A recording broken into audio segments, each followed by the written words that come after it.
Welcome to the Smart Home Life. I'm Josh Owens, and I'm here along with my cameraman, Braden. Say hi, Braden. Hi.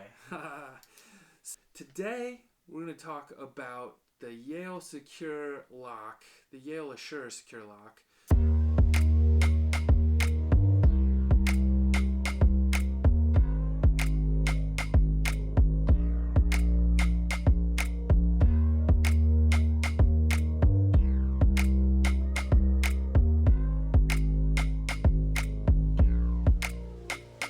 This is the one that specifically works with HomeKit. It is completely keyless, deadbolt. It just works via a keypad. We actually we debated back and forth, and it was quite a debate on whether we should get one that took a key or not. We do still have other ways to enter the house via a key. And then it also has a little, you can store a 9-volt battery outside, and you can push a 9-volt up to it, and it'll draw a charge and should be enough to power the keypad to get in the house if you need to. It was pretty easy to set up. We actually got a new door installed to the house when we moved in, and I had that door installer go ahead and put the lock in for me, but I had some problems with it, and after fiddling with it yesterday, I completely took it apart and put it back together so you guys could see it for this video.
But I was having a problem, and I spent a couple hours on the phone with Yale trying to figure this out.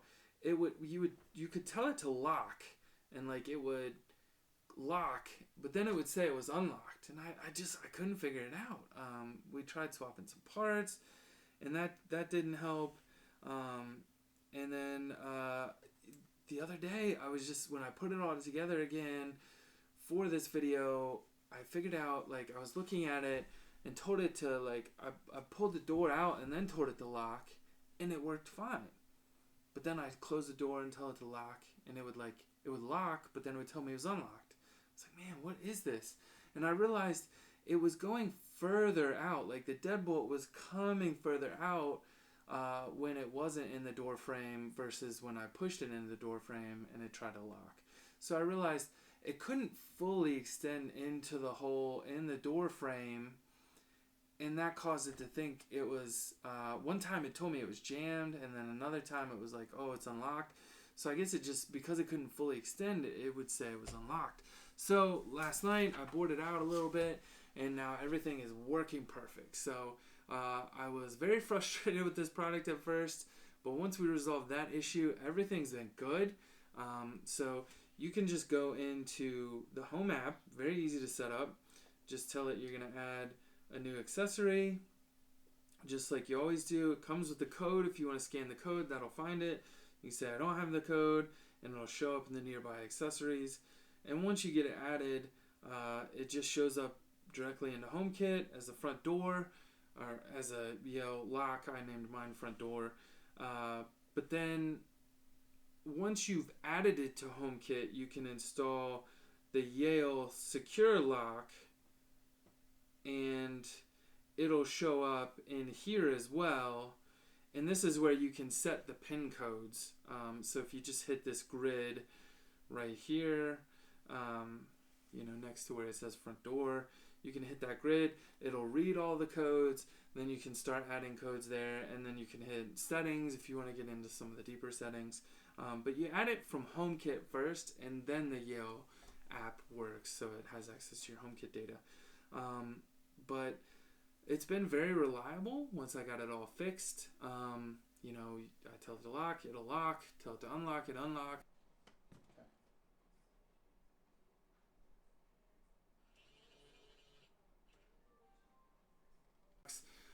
Everyone has personalized codes to get into the house. So it's just been really good. We had another lock by I think Quickset at our old house, and that one came. It still had a key and a deadbolt and all that. And unfortunately, when that door got installed, I had set it up in HomeKit, but the setup sticker with the code on it had gotten thrown away. And so when I changed the batteries, it stopped working. That was terrible. So be careful with those codes, especially with door locks. Made a fun, $200 piece of hardware, just a normal door lock that you could buy in any store, which sucked. So if you're interested, we've got links below to the Yale Secure Lock, the one that works with HomeKit. Highly recommend it. Like I said, it's been great so far. If you do use the link below, it is an affiliate link, and we get a little kickback off that. You support this channel. We appreciate that very much. And if you give it a try or have questions, leave a comment in the comment section below, and we'll try to get back to you and answer those. And if you haven't already, be sure to hit that subscribe button, hit that if you enjoy this video, hit that like button. And if you want to know about our future videos or our podcast or anything, just make sure to hit that bell and you'll get notifications as well. Thanks for tuning in, and we'll be back next time. Thanks.